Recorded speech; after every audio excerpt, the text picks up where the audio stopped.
Dallas Theological Seminary's Chapel Podcast. One of God's great gifts to us at Dallas Seminary, first as a student, then as an alum, a board member, a president, now a chancellor, and one who comes frequently to campus a couple times a semester, who writes, encourages us, is our speaker this morning, Dr. Chuck Swindoll. God has uniquely gifted him and then blessed him, and has also molded and shaped him for a ministry that we've been pleased to walk alongside of these last number of years as faculty, as students, as friends. He is much in demand, as you might expect. He is a prolific author. One of the ministries that God raised up out of his pulpit ministry is Insight for Living. And with Insight for Living, they take groups to different parts of the world for study tours and for ministry tours. And he speaks to us today on Friday. He preaches again at Stonebriar Community on Sunday, and then picks a flight up and takes it from here to Tel Aviv, and will be joined by hundreds of people in multiple buses and a number of our faculty who will be riding those buses and encouraging those folks for a study of Israel and the events of the scriptures that took place there. Chuck, thank you for giving us this hour of your day and the preparation that leads up to it, to be a blessing to our guests who are here, which we have met earlier this morning, and also to the rest of us. Would you join me in welcoming Dr. Chuck Swindoll?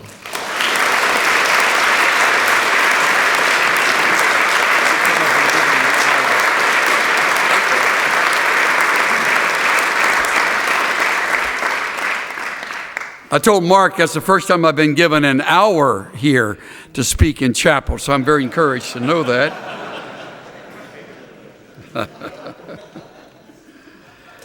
Good morning to all of you. Special word of greeting to you who are looking the school over and trying to make your decision. I don't know why it's such a hard decision for you, but as time passes, it'll be less difficult. I commend the school to you and would encourage you to read a little of the history of it.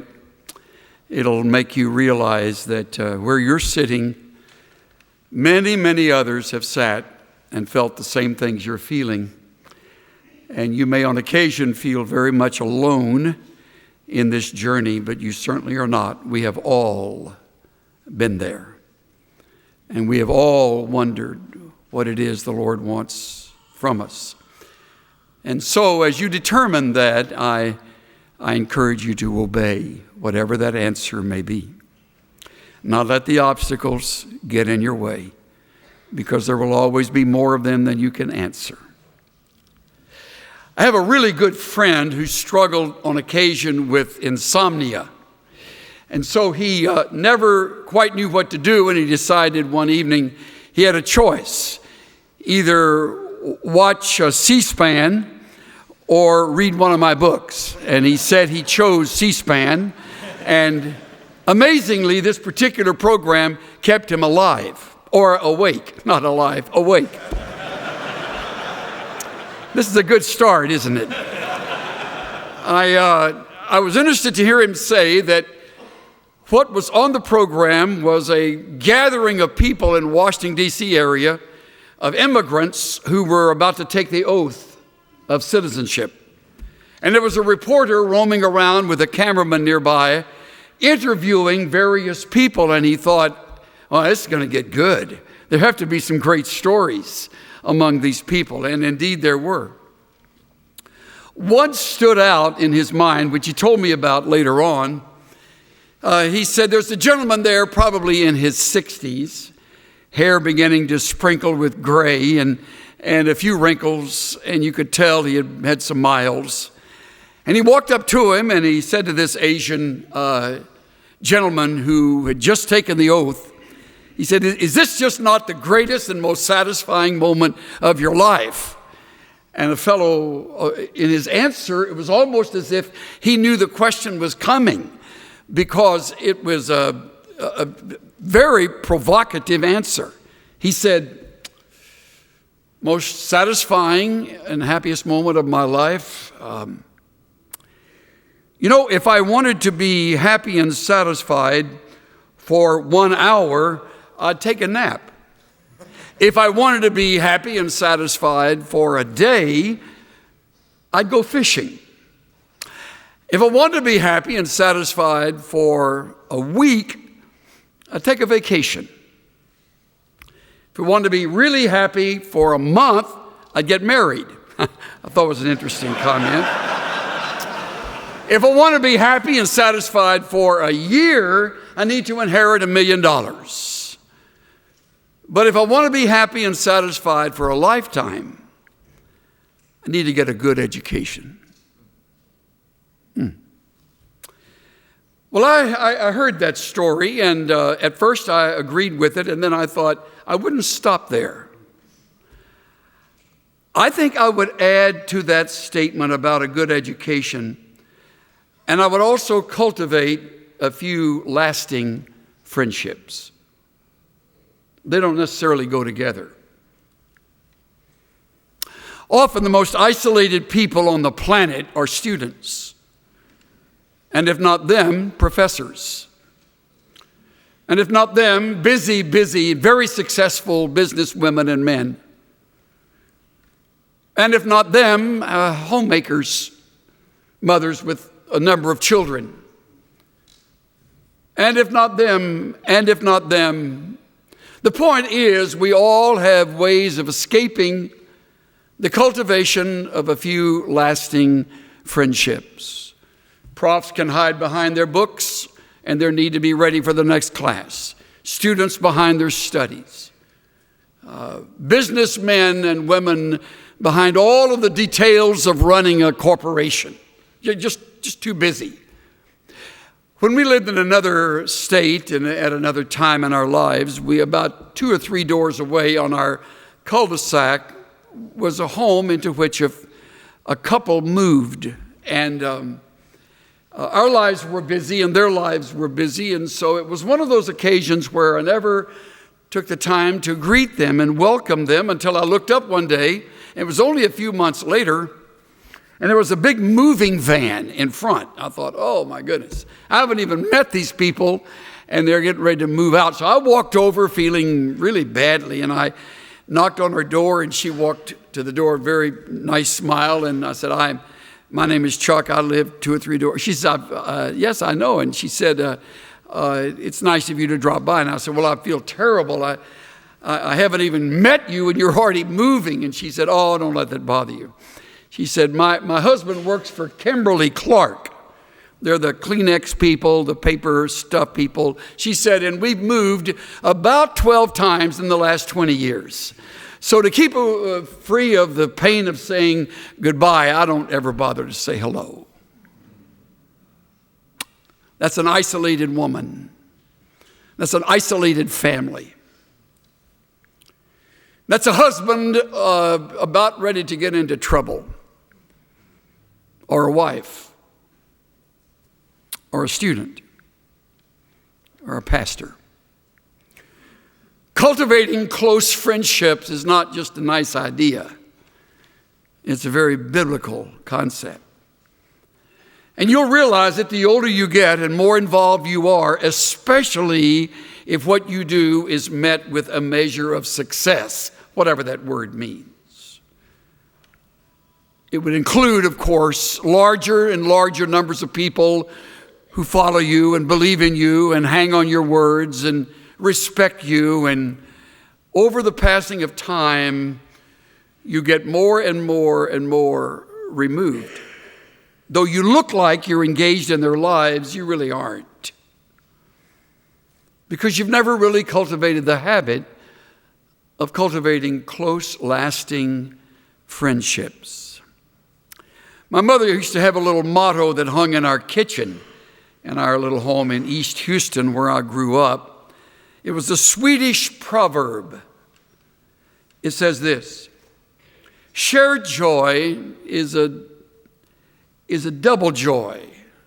Shared sorrow is half a sorrow. The secret is in the sharing. And the longer you live, I say again, the more you will realize the value of being close to your family, close to your colleagues, and close to a few chosen friends that you cultivate and keep ideally for a lifetime. My Bible is open to Psalm number 31. Psalm 31 would help answer the question, why? Why would I need other people if my life is being blessed with God's favor and I'm fairly healthy and I'm on my way toward that great dream realized, and we all have such dreams? Why do I need others? Why is that so important? Psalm 31 is a lament psalm. It's a sad psalm.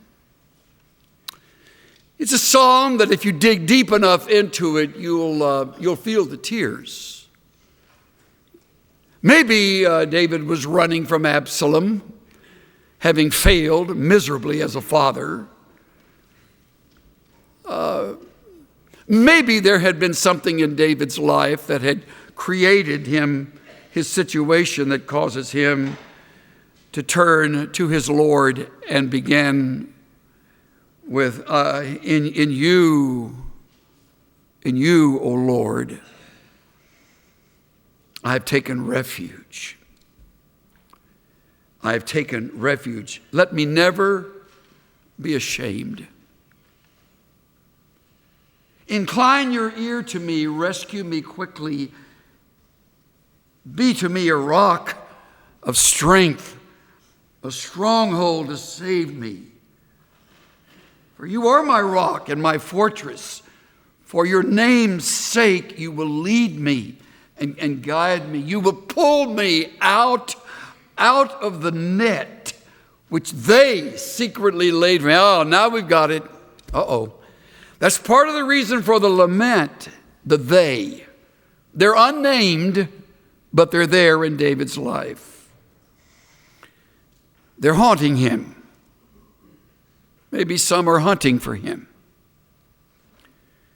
It's a sad psalm. And it gets even sadder as you come down to some specific reasons he needed others. Drop your eyes down to verse 9. Be gracious to me, O Lord, for I am in distress. My eye is wasted away from grief. My soul and my body also, my life is spent with sorrow. Wow. This is the flip side of fantastic. This is the other side of a great king. This is the unspoken side of a pastor, of a student. I'm spending my life in success, in sorrow,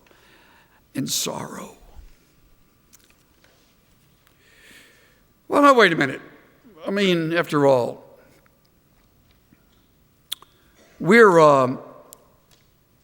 from Texas, okay?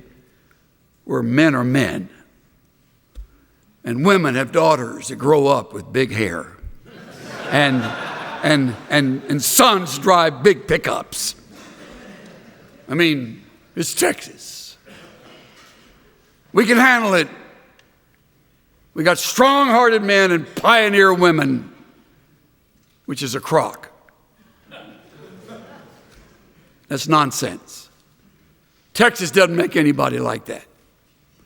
In fact, that person bothers me a lot. I got a lot of trouble with big pickups anyway, but that's another subject. If you live in Texas, you learn they have the right of way. There's a reason there are tires bigger than the top of your car.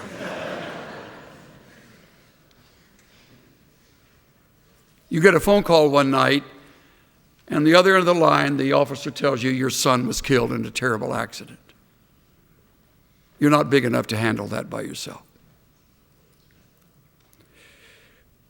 You come home late one evening and your wife has left a note and taken her things because she's leaving you. And you're in ministry.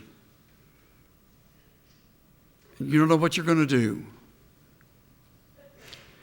You and your spouse discover about midlife that your daughter is a lesbian and has left her husband and 3 children to marry another woman.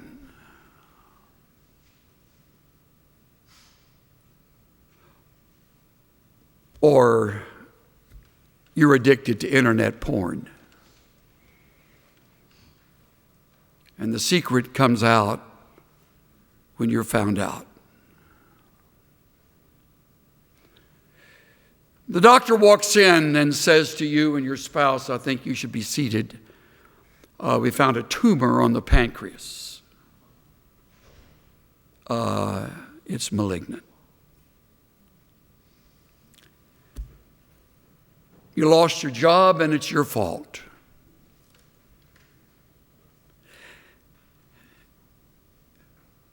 This is especially painful because part of the reason David is so sad is that his situation is partly his fault, which we'll see in a moment. But the first reason, verse 9, because we're in distress, sorrow accompanies us. Say again, because we are in distress, sorrow accompanies us. There's no laughter in this psalm. It's sad. It's a sad psalm. It's a song written while he strums his instrument and writes the lyrics under the inspiration of the Spirit for generations to read, knowing that in generations to come, sorrow would accompany every one of us, certainly myself included. There have been days my sorrow has been so deep, I could hardly get up in the morning. Sorrow accompanies us in life, and the psalm speaks to us about that sorrow without specifying exactly what it refers to. Oh, he comes closer in the next part of the verse. My life is spent with sorrow, verse 10. My years with sighing. My strength has failed because of my iniquity. My iniquity. Look at that. Because of my wrong. And my body has wasted away. Not only because we're in distress and sorrow accompanies us, but because we are sinful and guilt accuses us. F.B. Meyer put it so well in his fine work on Christ and Isaiah. This is the bitterest of all, to know that suffering need not have been, that it has resulted from one's own indiscretion and inconsistency. That the harvest is the result of one's own sowing, that the vulture which feeds on the vitals is the nestling of one's own rearing. Ah, me, this is pain. I raised that vulture. I caused the sorrow. That's what he's saying, my iniquity. Don't ever read the Psalms in a hurry. If you're in a hurry, go somewhere else. But the Psalms are meant to be meditated on, relived, felt deeply. How easy to rush past my iniquities. In ministry, some of your most embarrassing moments will be caused by you. You didn't mean to do it, but it happened. And to make it even worse, you did it again. And the elders call you in and they talk with you about it. And there's a little hint of threat in their tone. That's a tough time. And you know they have every right to do that. You're accountable to them. Maybe you had forgotten the accountability and sort of gone off on your own, and they're pulling your chain to remind you to come back in. Whatever it may be, your imagination is as good as mine, but these are horrible feelings. There's another one he names. Verse 11, because of all my adversaries, I become a reproach, especially to my neighbors, an object of dread to my acquaintances. Those who see me in the street go to the other side of the road. They flee from me. Because we're in distress, sorrow accompanies us. Verse 9. Because we're sinful, guilt accuses us. Verse 10. Because we have adversaries who misunderstand and misrepresent us, and that assaults us. You can't gather all of the feathers from the pillow as it is shaken in the wind, and false things are said about you, and words fly. You can never get them back. There's a sense of panic with that. Here are neighbors that don't even want to be around him. He's an object of dread to the people who were once acquaintances, those who believed in him and followed him. There are people who don't even want to walk on the same side of the street with him.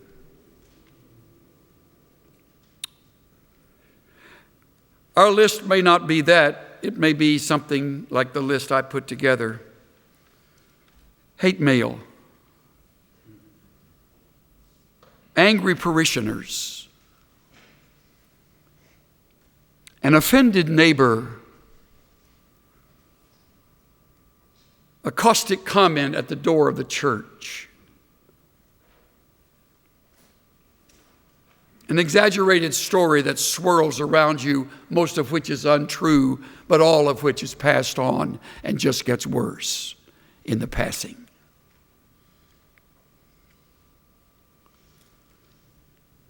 Somebody finds out you were once admitted into a mental institution. You had gone through a deeply, deeply serious emotional disorder, and you needed hospitalization.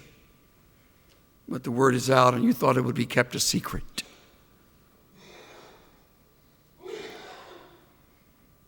Some shimmy-eye starts throwing rocks at you.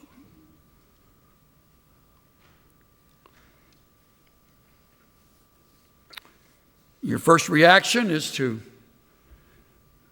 call on your brother-in-law, whose brother, kind of likes to kill people on the side. And maybe I can give him his name. And you think weird things. The point is well taken. Life gets harsh, and we need to know how to handle it. And we cannot handle it alone. Cannot handle it alone. I don't care what your IQ is. Don't care what your grade point average was in seminary. Don't care what your track record is. When that kind of stuff happens, you are rocked.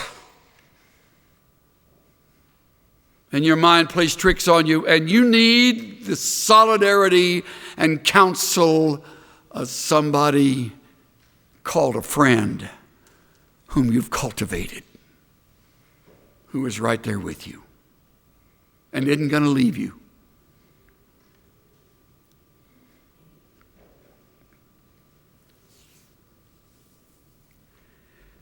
They're kind of hard to find, those friends. I got a Marine Corps buddy who sent me a note. By the way, this is a guy who cussed loudly when I knew him, chased women, drank heavily, loved heavy weapons. He's a great Marine. But suddenly out of the blue, he came to Jesus. And he had spent most of his idle moments in a bar. And now he spends them in a church. And he wrote me about, well, you know, Chuck, he said, there's just one thing I really miss from our old life, and that's the great fellowship we used to have at the slop shoot, which is Greek for tavern. Man, I remember how all of us would sit around, laugh, and drink a few beers and tell stories and let our hair down. But you know, Chuck, I can't find a place like that for Christians. I mean, a safe place. Few guys who will let me admit my needs and my battles, place to talk about my faults, and then have those same guys put their arms around me and give me some strokes. You know, tell me they understand because they have a lot of the same problem. My stomach churned when I read his note because he's right. People don't spend time at a bar because they're all luscious. They spend it there because they're lonely. And the bartender's really paid to listen, not just mix drinks. But you get to a church and you begin to share your battles like that. Oh, amazing how many prayers it comes up in groups all around so they can remember you more intelligently. Who do you turn to? Who do you trust? What do you do when you don't know what to do? Well, that's when you need your friend that you've cultivated to help you with the script.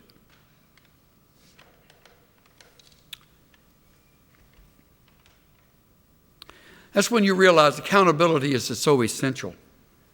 Turn to Ecclesiastes 4. Ecclesiastes chapter 4. Verse 9. 2 are better than 1 because they have a good return for their labor. If either of them falls, the one will lift up his companion, but woe to the one who falls when there's not another to lift him up. Wow. Isn't it true? Our hearts go out to those who suffer pretty much alone.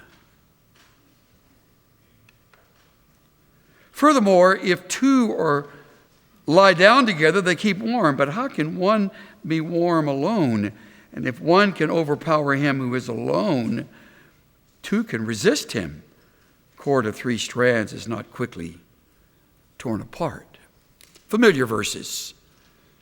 But now you see them in light of the 31st Psalm, and you realize that accountability is essential. And you begin to cultivate it right here. Right here. When you realize, in the midst of your studies, this book of truth, you realize the truth is you're not able on your own to handle all that life throws at you. You have to lean because there will be times when you simply won't know how to put one foot in front of another. My longtime friend, Joe Bailey, now dead, wrote a book called Psalms of My Life. And one of my favorite is one he calls a psalm in a hotel room. I'm alone, Lord, all alone, 1,000 miles from home. There's no one here who knows my name except the clerk. He spelled it wrong. No one to eat dinner with or laugh at my jokes or listen to my gripes, to be happy with me about what happened today and to say, that's great. There's no one cares. There's just this lousy bed and slush in the street outside between the buildings. I feel sorry for myself tonight. Maybe I ought to say I'm on top of it. Praise the Lord. Things are great, but they're not tonight. it's all gray slush. You'll have nights like that. You'll need a friend. Tragic things happen when you live your life all alone. I was watching the Academy Awards the other night, like you were, and I was reminded of one who had won the Oscar years and years ago.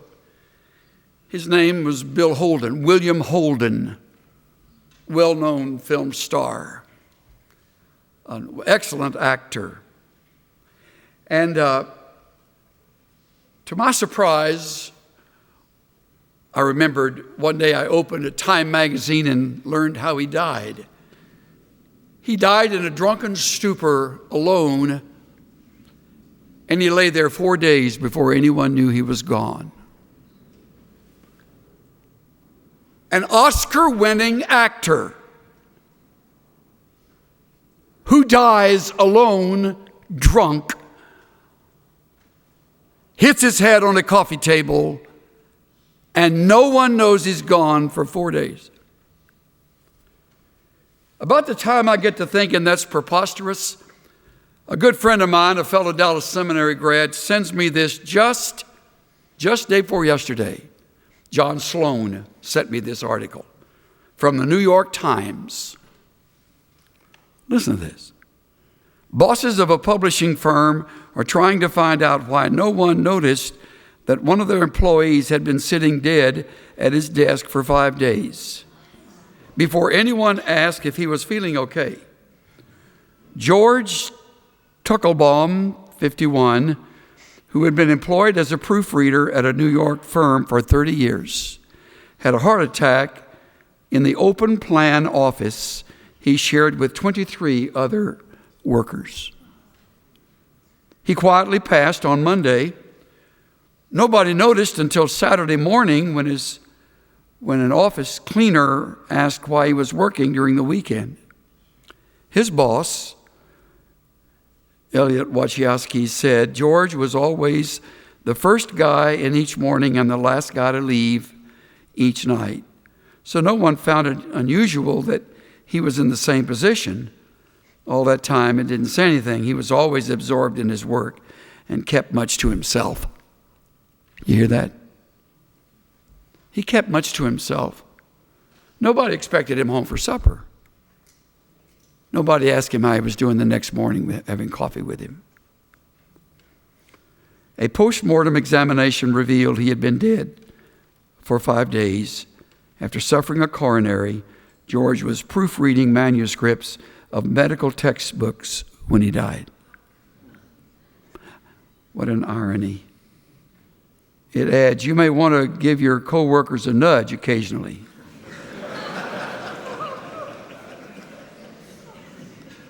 I looked over at Mosier Library and wanted to give a few of you nudges before this thing started this morning.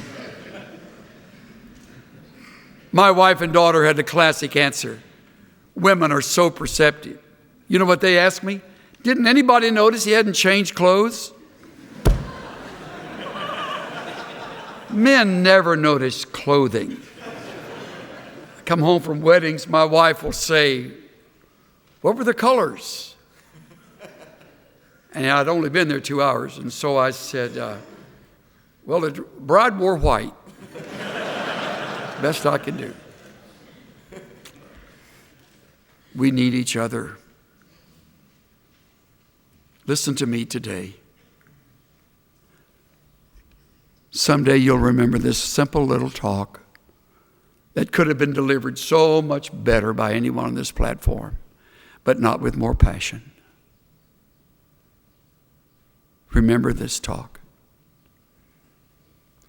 Someday, hopefully not the guy at the desk, but someday you're going to find yourself up a blind alley, and you're going to realize then the tragedy of your aloneness.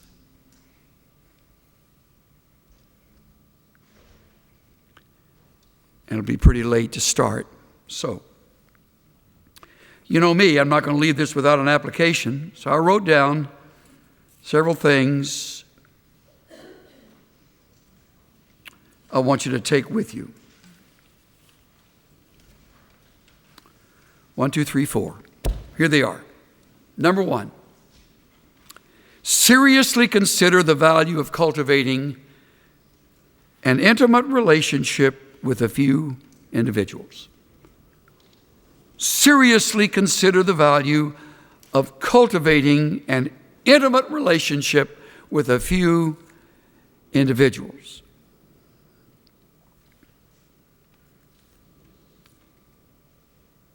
Second, ask yourself a couple of probing questions. Number 1, why do I remain so isolated? Am I afraid of the risk? Am I afraid of being burned? Have I been hurt before because I got close? Am I ashamed of something that if it's found out is going to ruin me? Why do I think I'm okay alone? Another question with the same point in mind. What if I remain isolated? What could happen? I will assure you, your private world will become too much for you to handle, whatever that private world will include. Here's the third, okay? Now let's get proactive. Choose at least 3 other people, not more than 5. Choose at least 3 other people with whom you begin to meet regularly.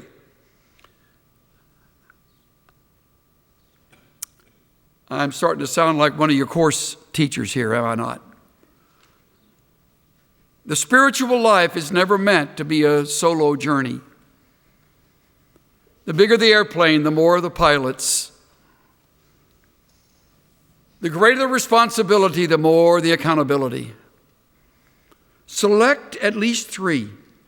Same gender, someone you respect and can trust, someone confidential, someone who loves you but isn't in awe of you, isn't intimidated by you, someone who is objective and wise and genuinely spiritually minded, has your good at heart and will be loyal but not blind. And don't choose them all from your church or from the student body. Choose at least 3 people with whom you can meet regularly. And here's my 4th. Start at home.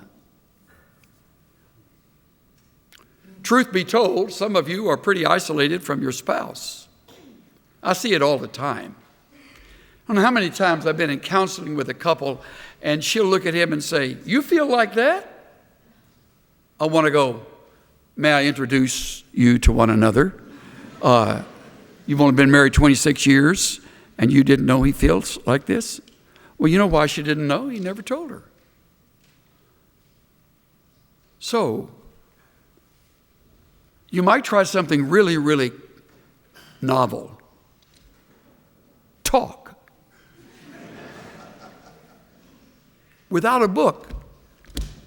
Without vocabulary cards. Without frowning at a syllabus or worried about your next reading assignment. You're taking her with you, you know. You know he's going to be a part of your life. Hopefully. I was 10 years into our marriage before I honestly faced the fact that I hadn't really cultivated Cynthia. And she told me. And that's another story. One final little comment and I'm through.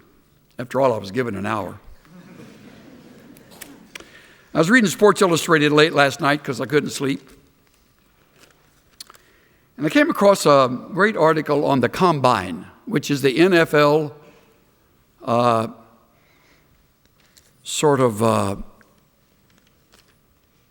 training zone for coaches and general managers to watch players do their stuff and determine who they might want to draft.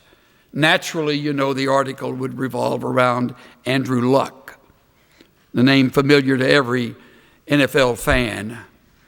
He's had great years at Stanford, and he's a top pick, probably will go number 1 to one of these crummy teams that needs help. And he's interviewed. Here's the number 1 NFL prospect, about ready to be a millionaire many times over. He's heard nothing but applause in the Stanford Stadium. He gets all the honors of All-American, Heisman Trophy candidate, on and on and on. And he says this: Luck was able to sidestep the spotlight and have a fairly normal student life for much of his years at Stanford. That's not going to happen in the NFL, where 750 media members cover every move you make. How will he handle the mayhem to come? His answer: that's a great question. I wonder about that too. I think what will help me is I truly care about a few people. Andrew Luck's been reading my notes. I care about a few people. My family, a few close friends, my coaches, my teammates. Aside from that, I can live with whatever people say about me, but it may be unnerving. I don't know. I haven't been through it yet. Andrew Luck, you don't have a clue what you're facing. Neither do you. Because one of these days, you won't be hiding behind that textbook or that next course or the grade you made on that last test. And truly, no one will care. You'll be all alone in that hotel room, and it'll be all gray slush. And I hope you have a friend.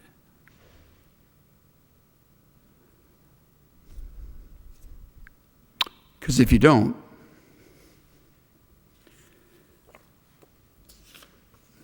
you won't make it. And I want you to make it.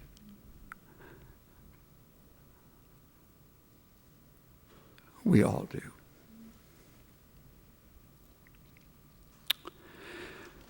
Lord, it's one thing for us to sing, "It is well with my soul."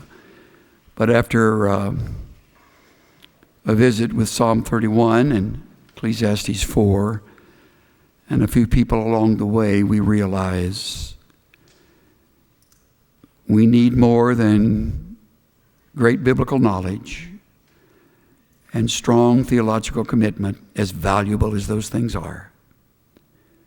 We need a friend. We need several.